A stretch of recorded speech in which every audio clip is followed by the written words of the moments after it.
Testing 1, 2. No?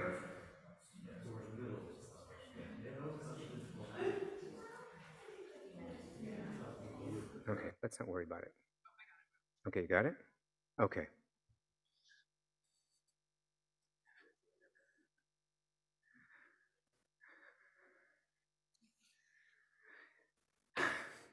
Hi, good afternoon. Welcome. We welcome you who are here present in a physical form. We welcome those also. I'm told there are some 150 plus minus people joining us on Zoom this afternoon. We are so glad that you are here for this program. And I want to say a special word of thank you to the committee and to the folks that have helped put this together, Nancy Eisenberg, Barbara Miller. I want to acknowledge Rabbi Heaps, who is running the tech to make sure that things work both here in the room as well as in the digital Zoom room. And to thank our president, Scott Levin, for his presence and for his support. Before I introduce Daniel and Robin, I'd like to take a moment to say that the program is meant to be interactive. So there will be some prepared questions that we'll begin with, and then we will then be soliciting questions from the audience. If you are present here in the sanctuary, you have an index card and a pencil. If and when a question occurs to you, you can write it down. If you'll simply hold up the card, there are people who are going to help collect those. On Zoom as well, if you care to ask a question, please put your question in the chat. Those will then be passed along to me so that I can then ask the questions of our panelists. Have I hit all the points? So far, so good? Excellent. We're so honored to have the mayor of Evanston, Daniel Biss, here with us this afternoon.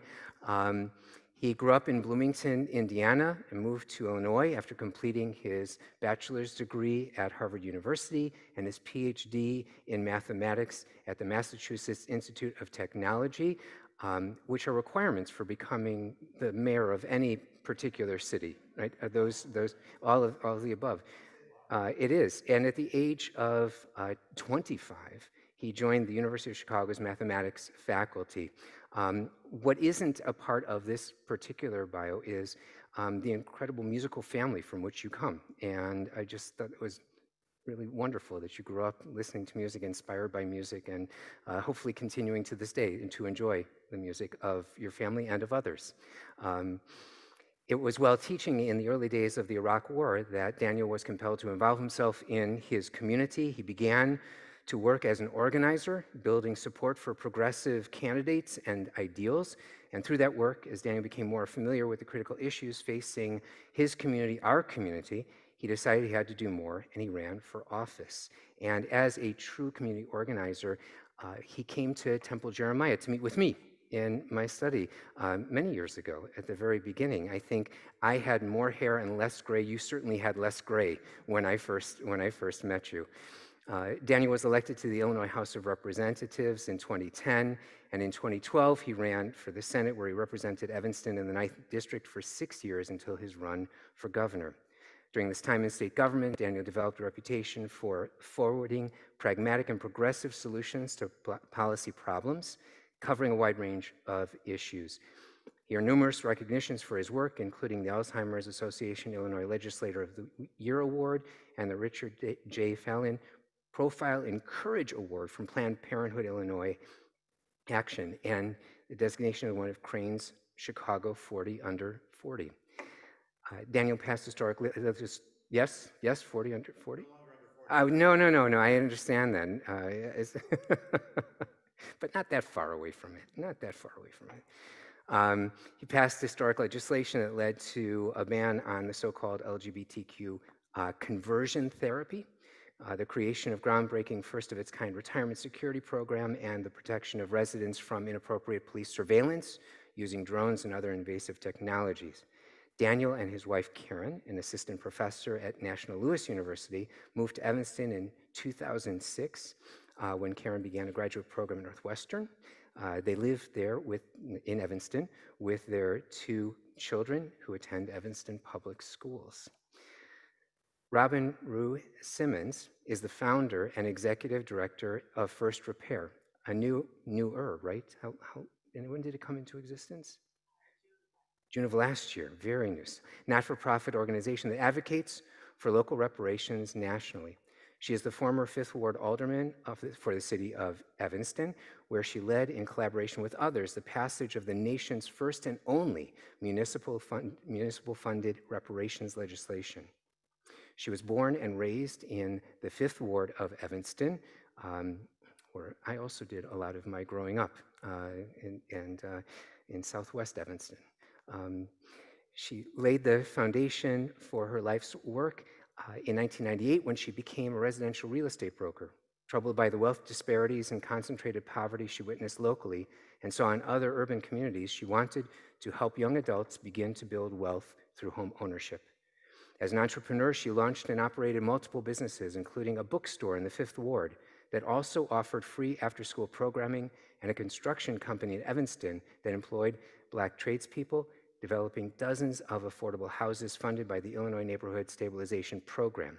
She continues to manage a handful of residential and commercial properties that she owns in Evanston. Most recently, she was the Director of Innovation and Outreach for Sunshine Enterprises, a not-for-profit on Chicago's South Side, which has supported over 1,000 entrepreneurs, virtually all African American and 3/4 women, in launching or growing their businesses. She served as alderman from 2017 to 2021, serving on multiple committees, chairing several. During her tenure, she prioritized, improved, and proving the lived experiences of and expanding opportunities for Black residents in Evanston, most notably through this work on reparations. She has received numerous awards for her reparations and other public service work, including the Urban One Honors Reparations Ambassador Award, the Dearborn Realtists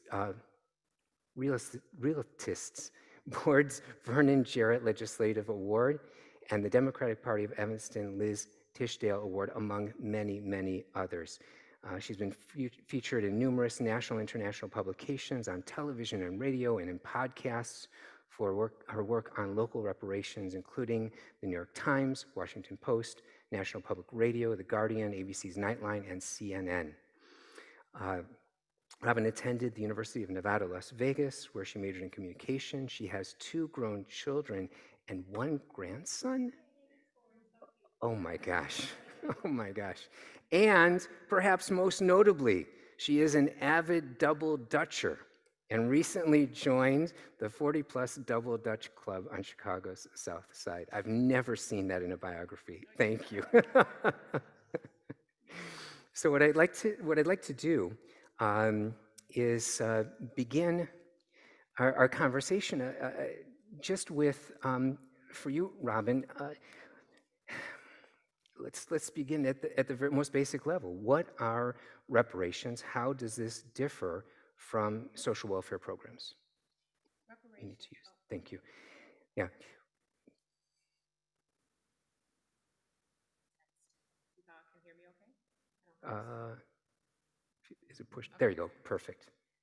Thank you. And it is an important distinction because we do, pretty extensive equity work and other programming that is inclusive of all marginalized communities. But reparations specifically is to repair egregious acts against a community. In the case of local reparations in Evanston, we're repairing generations of harm, anti-Black policies and practices that have injured the Black community, and we see its impact by our current racial divides. Reparations can be in 5 forms, and we mostly hear about compensation or restitution, but reparations also can take the form of satisfaction, which means honoring and acknowledgement, monuments, and so on. It could also be in rehabilitation, where we're looking at the trauma and the harm to a people. So reparations is simply repair, and it is justice. It is more so than equity, and excited that we are taking this first step in Evanston. So in your bio, we heard a little bit about what had inspired you to engage in this work. And Daniel, we heard a little bit about what inspired you to get involved in community work and ultimately in political life. What has inspired you in this work of reparations, Daniel? Well, Oh, that's very loud. let's see. Is this deafening? Are we okay? Excellent. Well, first of all, I want to thank the congregation for having this discussion, for including Robin and myself in the discussion. Thanks to Nancy and Barbara for the time and effort you've put into making this come to be. I'll answer the question, because that's the polite thing to do. But I do want to give a kind of preamble, which is a little uncomfortable to say with Robin sitting immediately to my left, but I think is important to say when I discuss this topic, and especially given the framing of that very sensible question. As proud as I am of Evanston's work on reparations, and as central as I think that work is to our mission and values as a city, and notwithstanding the fact that I happen to be the mayor right now, it's important for me not to take credit for what the city has done. In fact, the votes that were taken on this issue were taken prior to my becoming the mayor. I feel like I was elected to be a cheerleader for an extraordinary program, but it's a program that we have because of the work of people who came before me, first and foremost, without question, being Robin Rue Simmons, who during the course of her 4 years on the city council really moved this from a theory and a dream to a reality that's resulting in the disbursement of actual compensation at this time. So I just want to be clear about that. I think it's very important, particularly on an issue like this, not to start to appropriate others' credit or credit for others' work. I will say, though, that in addition to my own belief in what we're doing in the city of Evanston, this is an issue that is personal for me. I'm, as many of you probably know, I am Jewish. I'm the grandson of survivors on my mother's side. My mother was born in, well, she was born in Romania, though, of kind of ethnic Hungarian parentage, and her mother survived Auschwitz. She was a part of the Hungarian deportation that occurred in the spring of 1944, and survived with some, though not all, of her siblings until liberation. Her parents, of course, did not survive. She came back to the town where she grew up in 45, was married shortly thereafter. My mother was born in September of 46, and then in 48, the then family of three made their way to Israel. And many years after that, my grandmother was the recipient of reparations funds from the German government. And she didn't talk about it too much. She talked about her experiences more and more as she reached the latter phases of her life, but she didn't talk about the reparations too much. But she was very, very clear with me the few times she did discuss it in explaining that it really didn't do a lot to make up for what she had lost, which was her parents, a sibling. There's not an amount of money that fixes that or makes it whole. And yet, it was extraordinarily important to her to receive that acknowledgement, that concrete, tangible act toward repair, inadequate though it was, felt different to her than all the words in the world. It felt like a different kind of acknowledgement of wrong and a different kind of commitment to repair. And I think that's always stayed with me as a lesson about the responsibility that an institution, particularly a government that's supposed to be representing the people, even as it perpetrates harm against the very people it's supposed to represent. It's an important lesson about how a government needs to grapple with wrongs that it has perpetrated in the past, that naming them and acknowledging them is critical and essential, but then taking actual tangible steps to repair the harm, even if you know those steps can't wipe out everything that was done wrong, can't erase decades and decades of history, nonetheless, that step is a really critical part of the path toward righting the relationship with those who were wronged and establishing a kind of a true equality of citizenship that we need to establish. And so it's something I've thought about a great deal, and long before I ever contemplated I would become the mayor of a city that was engaging in work like this. But it's a lesson that stays with me a lot as I think about this work. Thank you, Daniel. So Robin, I'd ask you to kind of build on this a little bit from your own story and just the goal. What are the goals of reparations, right? For you and beyond the kind of the obvious, where somehow providing resources, right? So I came to this work through my lived experience, having been born and raised in the Fifth Ward, and experienced the disinvestment, the fewer amenities, the lesser livability in our ward, and really not experiencing that until I moved outside of the ward when I got into the school system. So I saw that we did not have access to information, to a neighborhood school, to clean air in some cases, to healthy foods, and the list goes on and on. And that informed all of my entrepreneurial endeavors and later led me to run for elected office so that I could use my lived expertise to make a difference on city council. And I really thought that I would get there and do more good, smart public policy. And I was not there long before I began to see the history of our city and the repetition of programs and acknowledgments without any substance or tangible benefits, and pretty quickly concluded that reparations were not only responsible for the crimes of the transatlantic slave trade, but also for the many egregious local, hyper-local acts that we have experienced. And so in Evanston, a report that was done by Shorefront Legacy Center, Dino Robinson and his partners at the Evanston History Center, details anti-Black zoning laws and housing policies. And so in looking at the historic red line map, which, fair housing has been outlawed, that still today is if you overlapped our map today, it would be the concentrated Black community, our lowest household incomes, our most concentrated poverty. Those census tracts there are in need.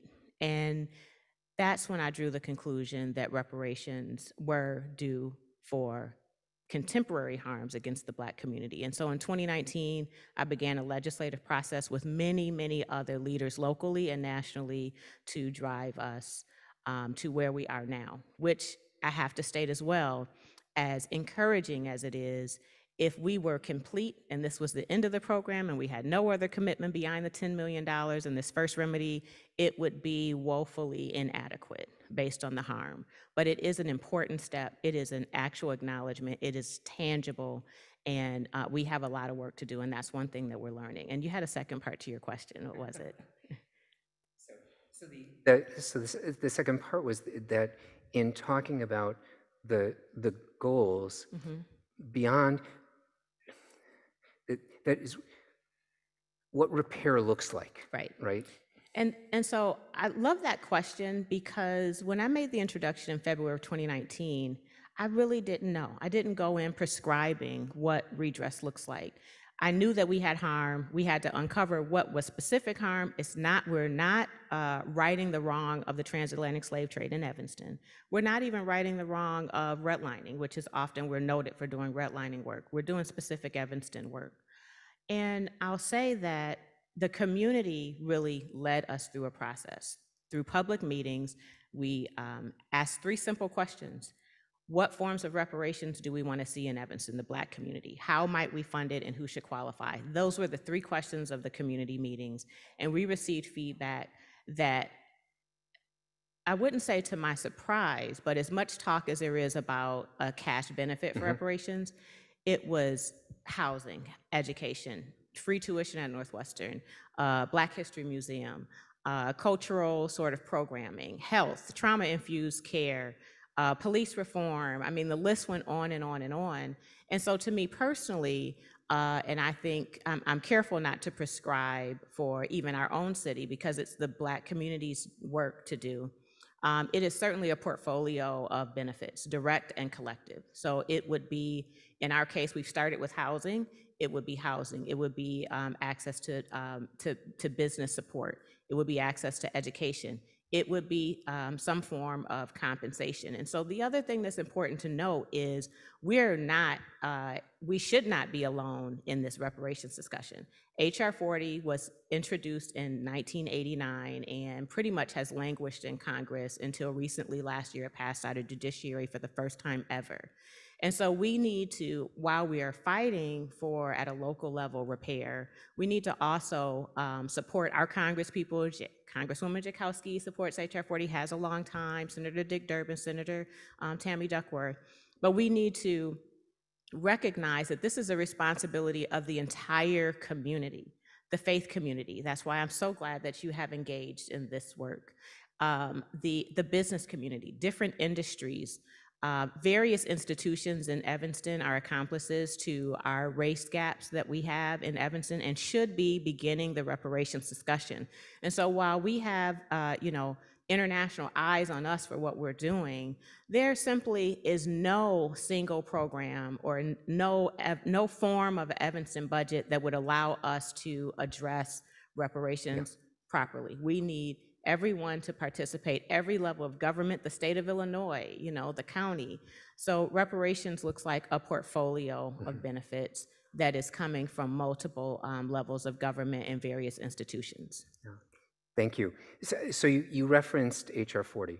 I'm not sure that everybody is aware of the language of that bill, and if you just say a word about that. HR 40 is a bill that is in the House. It was introduced in 1989 by Rep. John Conyers. It's now led by Congresswoman Sheila Jackson Lee, and it is a bill to study slavery, its legacies, and develop remedy proposals. So it's important to note that in 2015, it was edited to also include develop remedy proposals. Until that point, it was just a study bill, and there was a lot of criticism, and I was one of those critics on that.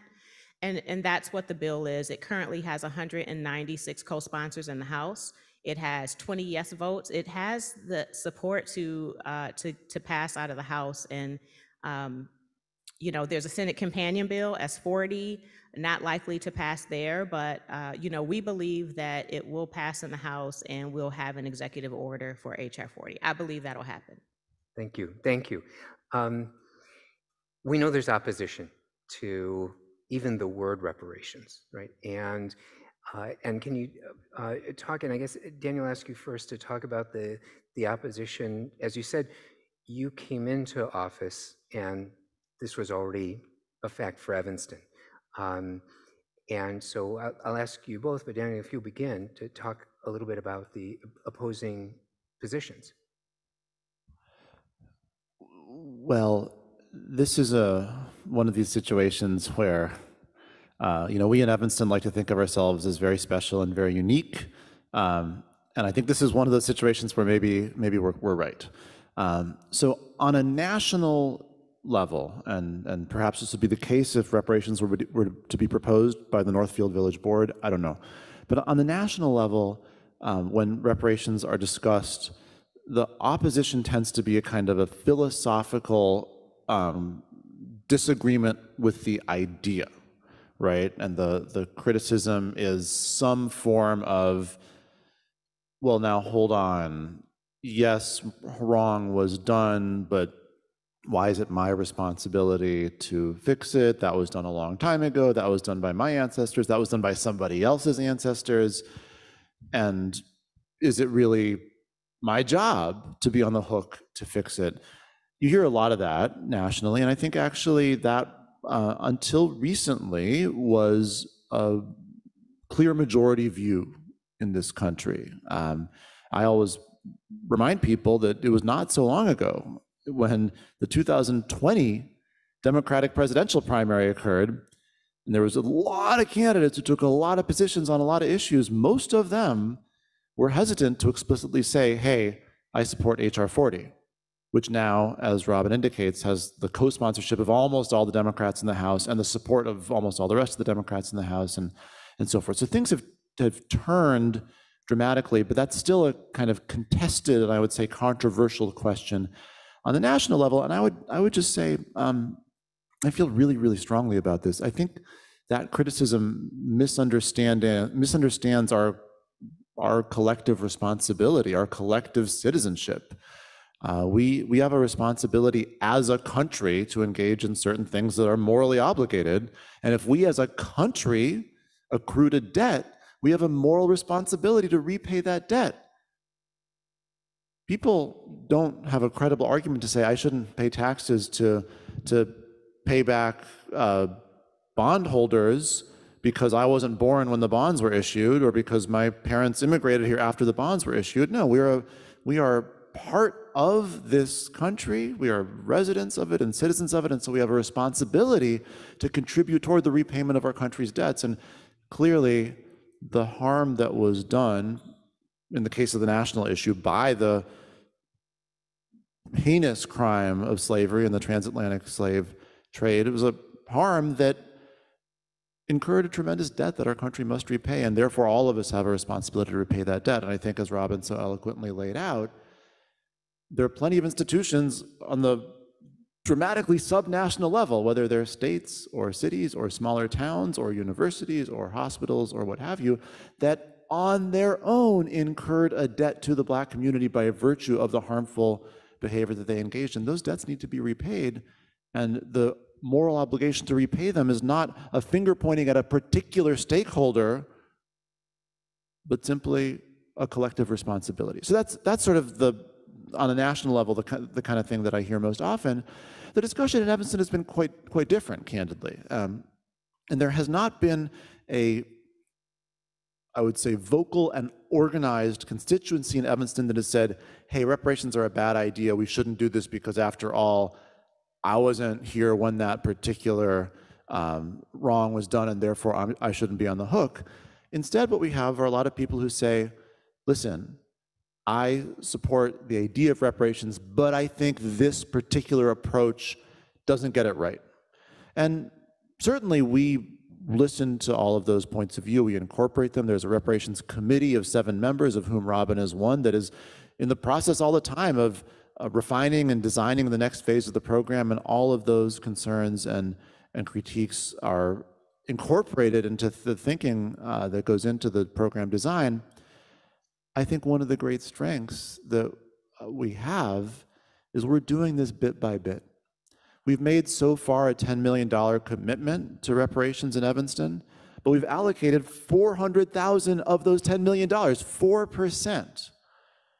And so there's 96% left to allocate and a lot of experimentation that affords us. And so when people come forth and say, we ought to do reparations, but not like this, do it like that, that's just really helpful, constructive information that we can use when figuring out how to deploy not only the next 96% of the initial $10 million, but as Robin points out, we shouldn't call it a day at the end of those $10 million either. And so every bit of input we get that says, the thing we've done so far has been successful in this way, or it's fallen short in this other way, is a bit of input that we're going to use going forward.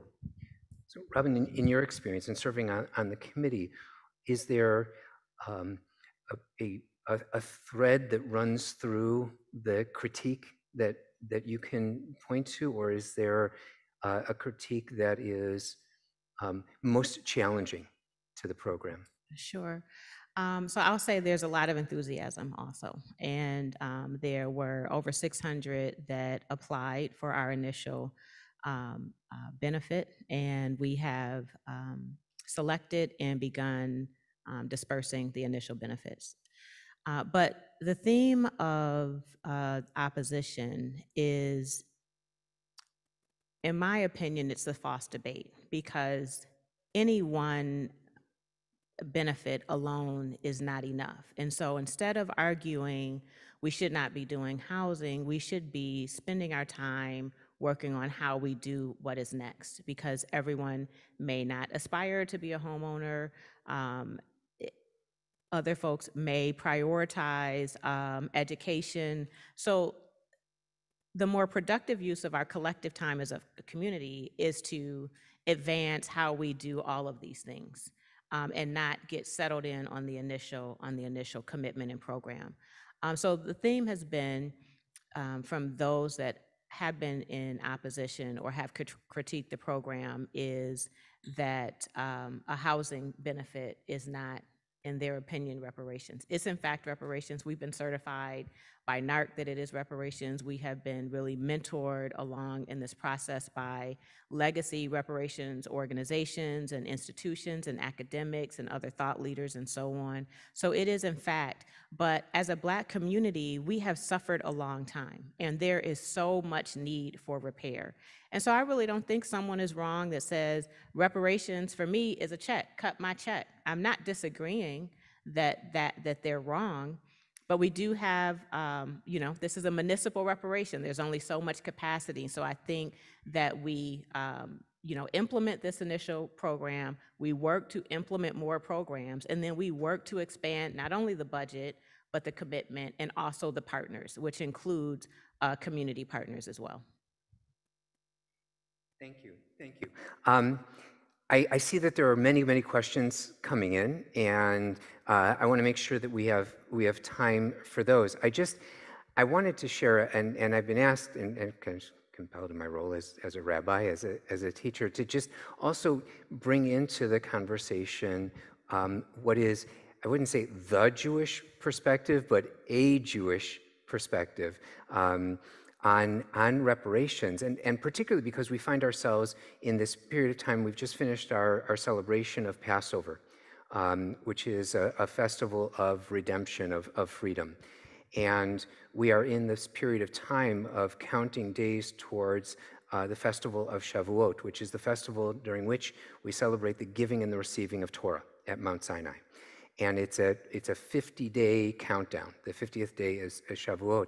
And one of the things that we're taught to do during this counting is to take an opportunity to study a particular group of texts that are collected under the name of the ethics of our ancestors.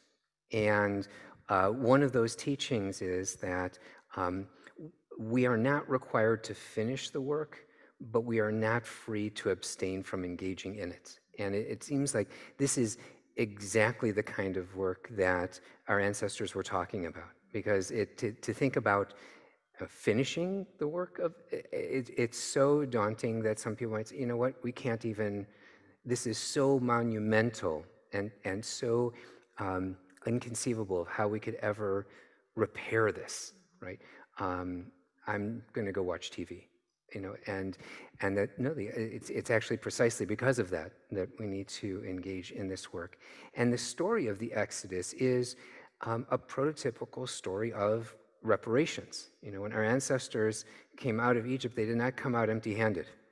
They were enslaved for 430 years, and they are instructed by God, and the Egyptians are instructed to give of their wealth to the departing Israelites. And it's something that is prefigured in God's conversation in Genesis to Abram that predicts this enslavement and said, when your ancestors leave Egypt, and they will be free again, they will not go away empty-handed.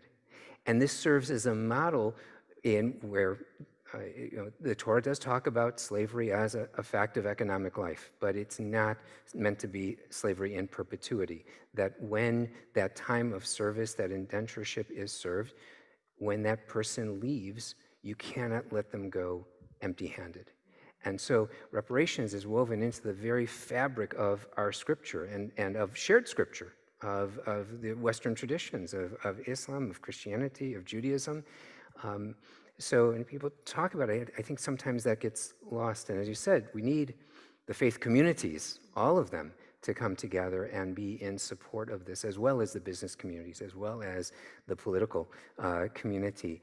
And there's this intriguing text that I began to share with the two of you prior to beginning the program that comes from the Babylonian Talmud, which is kind of the second layer of commentary on Scripture, on the 5 books of Moses.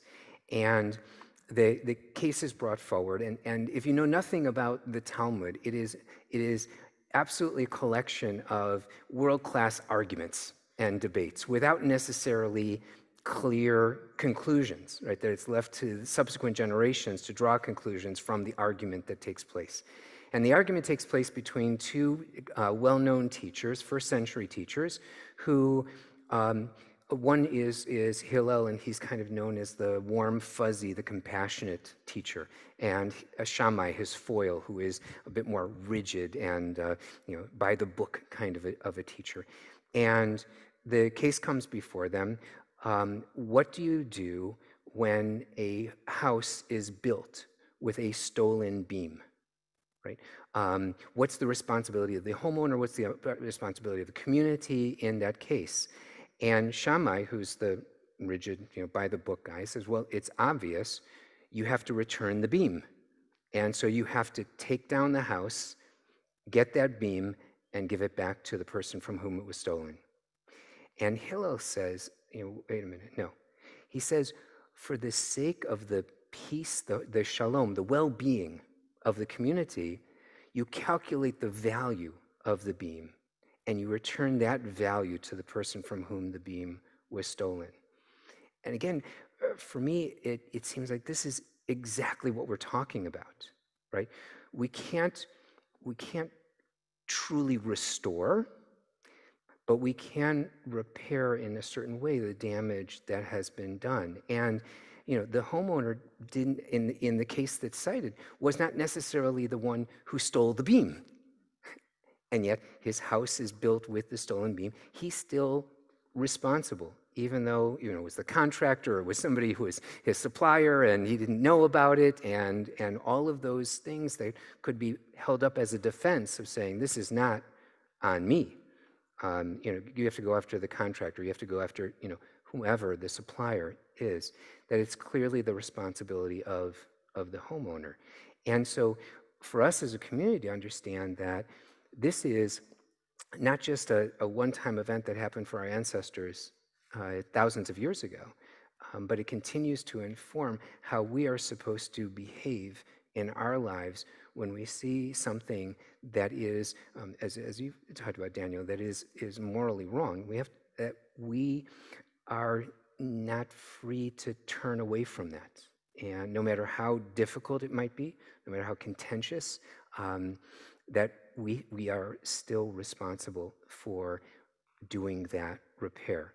And the last thing I will say is that we in the Reform movement, this liberal branch of Judaism, have built this movement on the teachings of the prophets, right? Which say that that the ritual observance of Judaism, while it is important, is second to the ethical teachings, and that that these ethical teachings have been kind of brought together under this phrase of tikkun olam, which oftentimes translated as repairing the world, healing the world, fixing the world. A tikkun is a correction, as it were.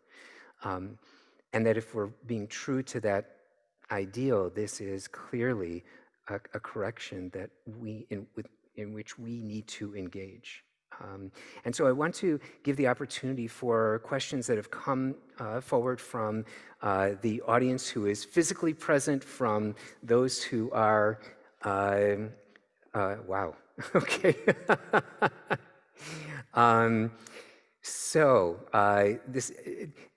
Daniel, this is addressed to you, but I think it's really a question for both of you in terms of how you've presented. The question is this program really just a housing program dressed up as reparation?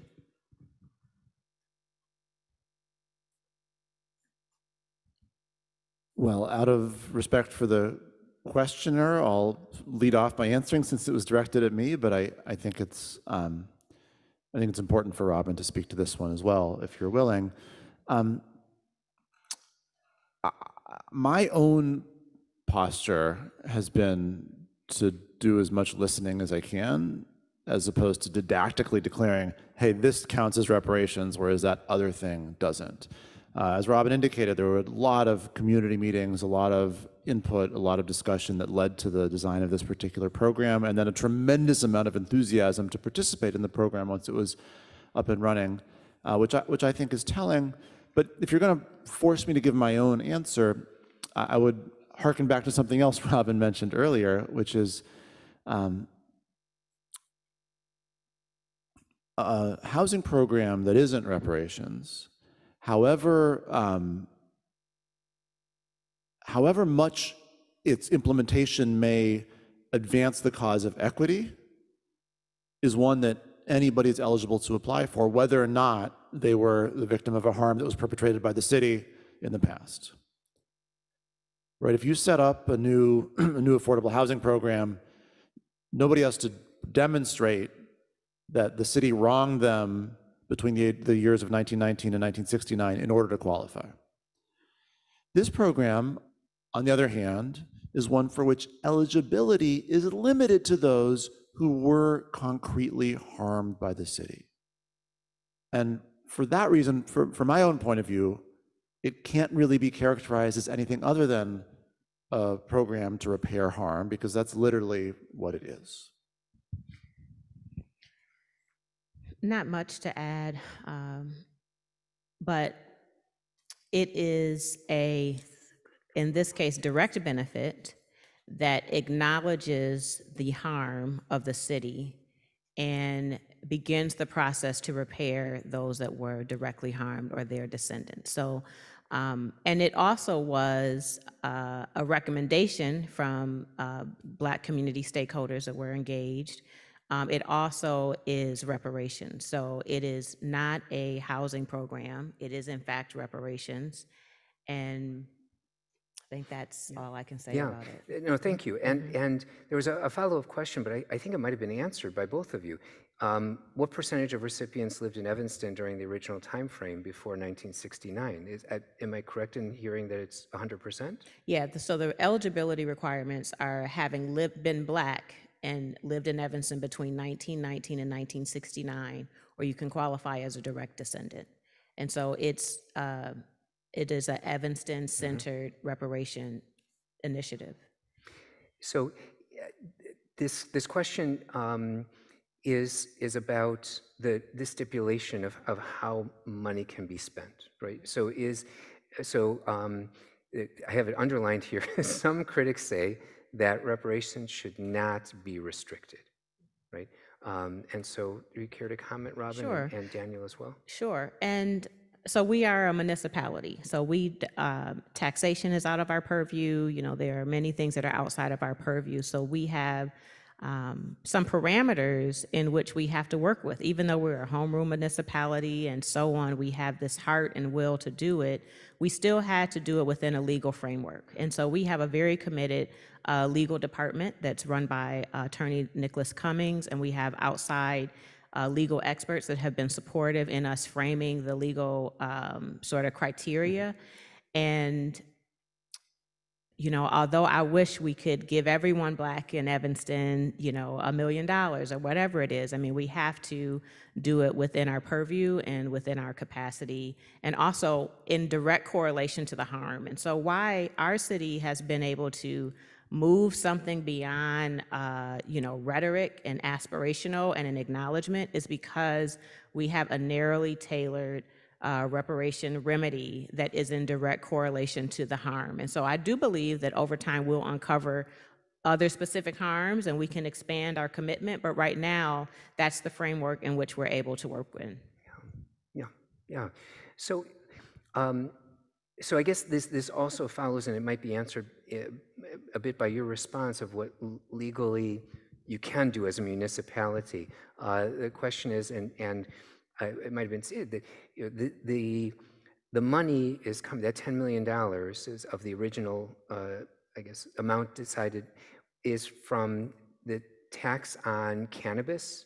And so the question is, why only cannabis? Why isn't there money that comes from everyone? Presumably this is coming from a segment of the population, but not everyone. Is maybe a property tax might, or a sales tax might be drawing money from everyone. Those are the questions I love. So, a talk towards expanding it. And so it's coming from the cannabis sales tax, because at the time we were advancing the work, the state was passing the recreational cannabis piece, and our city had over-policed the Black community as it relates to marijuana. 71% of marijuana arrests were in the Black community, while we were 16% of the population. So it was a very appropriate new revenue stream. It was a state initiative, and before it came into our general fund and got earmarked for something else that we'd have to negotiate it back from, it was an important first step to capture that, begin to codify what we're doing, and at least start with the fund. It was not my first recommendation. My first recommendation was to use the graduated real estate transfer tax revenue that we had passed a year before, taxing at a premium properties that were sold above $1 million. And so there's many other ways. And so I love whoever had that question. Thank you for that. Those are the types of questions that the committee will continue exploring now that we, have established this first initiative. We will be looking to expand with new revenue streams and new initiatives as well. So these revenue streams are within the purview of the municipality to determine that this money should be added to the program. Am I understanding that correctly? The graduated real estate transfer tax. Well, that hasn't been introduced. That was okay. Okay. So that was my initial thinking before, not knowing what would happen with the state and the cannabis, and it just was like a divine intersection to move forward with that. But it will always be something that is within our, control, leadership purview, for obvious reasons. Got it. Good. Thank you. So this question: how should the harm be quantified to understand the scale of repair? Well, I'll start. This is a very difficult question. Obviously, on the national level, there's a tremendous amount of scholarship that's gone into this question. When we think about it for the city of Evanston, I think we're challenged. I don't think we should pretend that we can separate what Evanston has done from what other institutions have done, right? And so, even when Robin quickly enumerated some of the inequities, there's a tremendous gap in public services that are squarely the responsibility of the city of Evanston. There's a gap in education and an absence of a neighborhood school in the Fifth Ward that is a government act done by let's say, a sister government, the school district. And then there's tremendous healthcare inequities that are done by, for instance, our hospitals. And she spoke also about the access to healthy food, which, of course, we're a government, we're not a grocery store, except we establish the public infrastructures and zoning laws, and through that, the kind of property value and land utilization that make it attractive or not attractive for a grocery store business to make healthy food available in a given location. So all of these different factors interact with one another, and at the end of all that, you have what you can relatively easily enumerate, which is a massive, massive racial wealth gap in the city of Evanston. I think it would be a mistake to pretend that the city government of Evanston was the sole contributor to that, but I think our acts are, unfortunately and shamefully, interwoven into the different dimensions that led to the racial wealth gap today. And so I would start by looking at that racial wealth gap and understanding that the city needs to play a leadership role in marshaling a lot of different forces and resources to, over time, overcoming that gap. I agree with that. And I think to respond to the first remedy, Homeownership is the most likely path to building wealth really for any family. So it also is in line with addressing our wealth gap, our household income divide, and our sense of place as well, because the Black community really has been in an exodus. We are not sure if we're less than 16% now, but at one point we were 25% of the population. And we've had to leave Evanston because of affordability, a lack of sense of place, a lack of access to living wage jobs, and so on. Yeah, yeah, thank you. So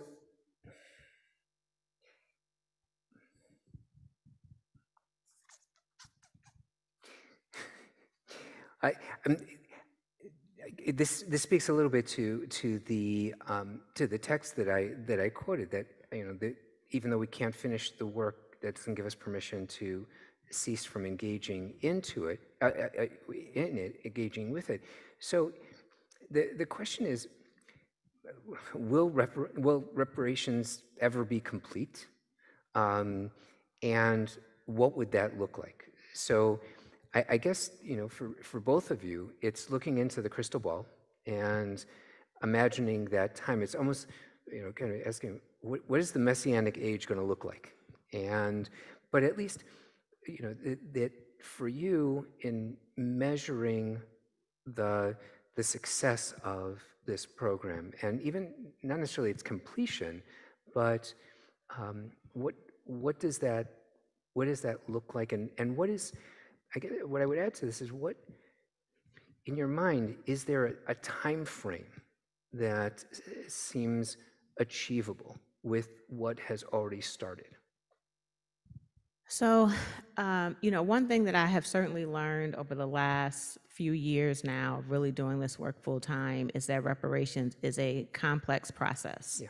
And what I've learned from my friends and brothers and sisters in the Jewish community, as well as the Japanese American community, those that received reparations for internment, is that, as Daniel stated, how do you satisfy this debt? How do you satisfy the inhumane acts, the generational theft, the plunder, the trauma? Some argue epigenetic harms. That science is up for debate. I feel it. I've been now to my ancestral home in Guinea-Bissau. And so how do you really settle a debt? And on a national level, there is some thinking around tens of trillions of dollars will settle the debt. And even I think that is short-sighted, because if it is only compensation alone and not a look at financial infrastructure in Black communities and opportunity and a change of laws and representation and so on, then we won't have the ability to circulate that dollar around the Black community. Because right now, because of the discrimination that we have experienced, the Black dollar circulates within a community for minutes. In other communities, it's much longer. Also, if we were to continue in the vein that we're in now, it would take 222 years or somewhere around there for the Black community to catch up to our current, to close our race gap. So the answer is, it certainly won't be settled in my lifetime. And I am sure that what we're doing now is building on the work that happened before us. It was in 2002 in Evanston that Judge Lionel Jean-Baptiste, passed a reparation resolution supporting H.R. 40. It was in 1989 that H.R. 40 was introduced. It was in, decades earlier, that Callie House and Queen Mother Audley Moore and Belinda, all of these initiatives. So we're working towards repair. And I think it'll be in perpetuity, just based on how egregious the harms of over 400 years of crimes and plunder and trauma to a community. But that shouldn't stop us from starting the process. Yes, yes. Yeah, Daniel? I'll just say a little, there's not much to add to that answer, but I'll just say, someone once asked me kind of a provocative question. They said, hey, Daniel, you live in a neighborhood of Evanston where Jews used to not be welcome. Does that mean that you're owed reparations? Well, I don't think so. So then why not? What is the difference? If one of the key justifications for the moral obligation to set up this program is about the city's participation in and complicity with residential segregation of our Black community, then, hey, something analogous was done apparently to the Jewish community.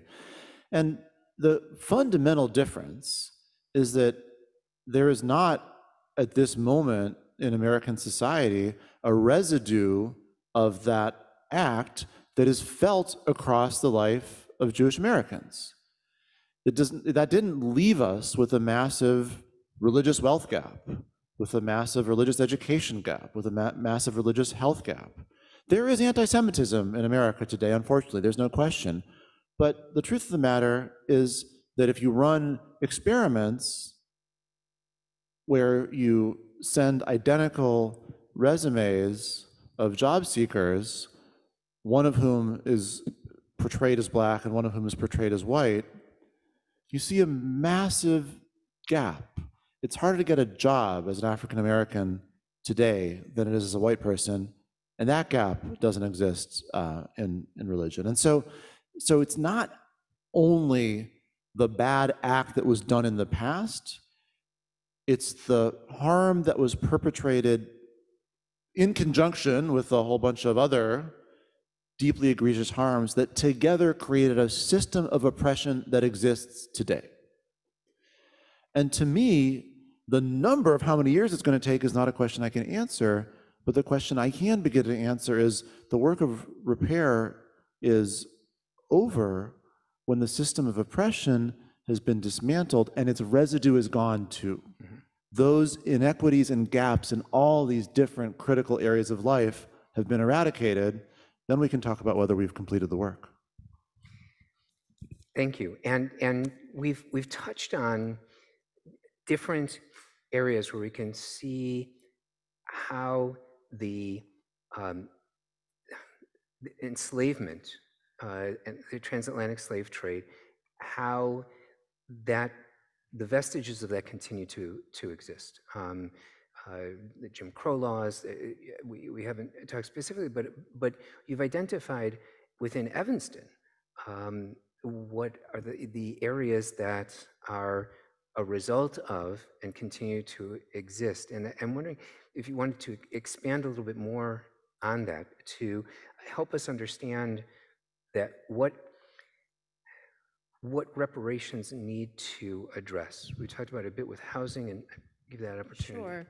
And so as unique and special as we are, and as much as we congratulate ourselves on our progressive values and so on, our race gap is much like, that all over the nation. So we have a $46,000, my last check, $46,000 household income divide between Black and white Evanston, life expectancy gap of 13 years, achievement gap, and so on, home ownership rate decline right now.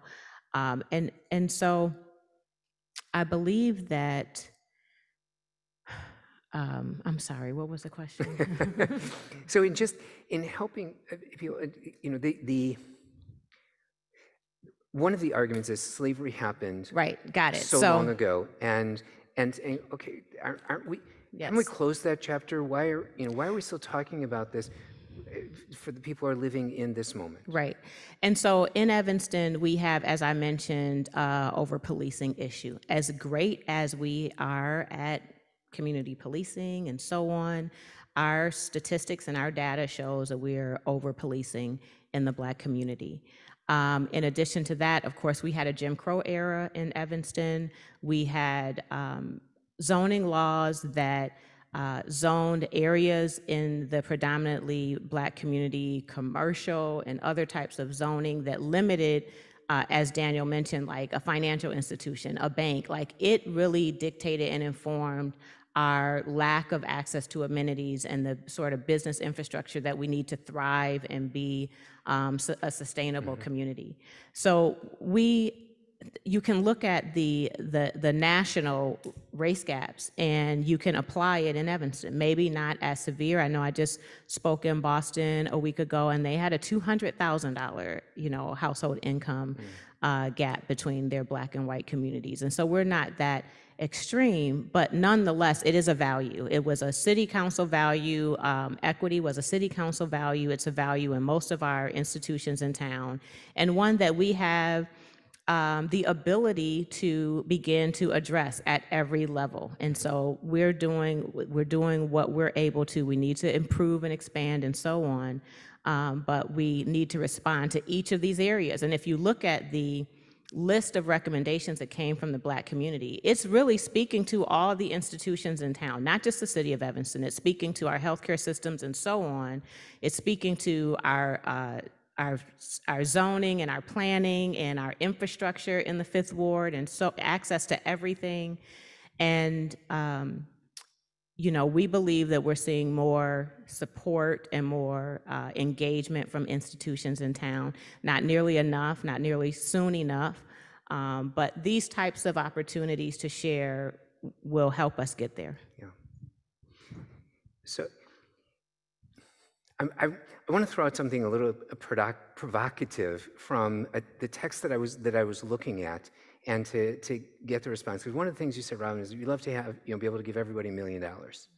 And there's a line of interpretation, and I say it's provocative because it's not necessarily a mainstream line, but there's this obscure text that talks about the sin of the golden calf, right? The Israelites, when Moses is gone for 40 days and 40 nights on the mountain, he hasn't come back, they feel like they're abandoned, they turn to Aaron, do something, and this calf, he asks for people to bring their gold, their jewelry, right? And he creates this calf. And one of the lines is that this was, it was likening it to somebody winning the lottery and spending it ridiculously so that they wind up even worse off than they were before they won the lottery. And we all hear those horror stories of people who do that, who don't have the background or the experience to manage money, to have they have never had a checking account before or a bank account, and all of a sudden they have this tremendous wealth. So our ancestors had no idea. They couldn't value what they had. They just, at the first chance, they threw it all away. And their circumstance was dramatically worse with that, quote unquote, spending frivolously to create this golden calf. And so there's I know that you've been challenged by people who said, why are you putting a stipulation on this money? We know how to use the money. Give us the money if it's going to be whatever it is, $25,000, $50,000, whatever it is, and we'll decide how we're going to use it. How does that enter into the conversation? And is this a story that provokes anger, or is it understanding, or how do you respond? So I think, depending on the circumstances and the moment and the individual, the conversation does provoke anger because the pain is so deep and present. So we're not necessarily talking about what our ancestors experienced. We have inherited their discrimination through current policy and life circumstances.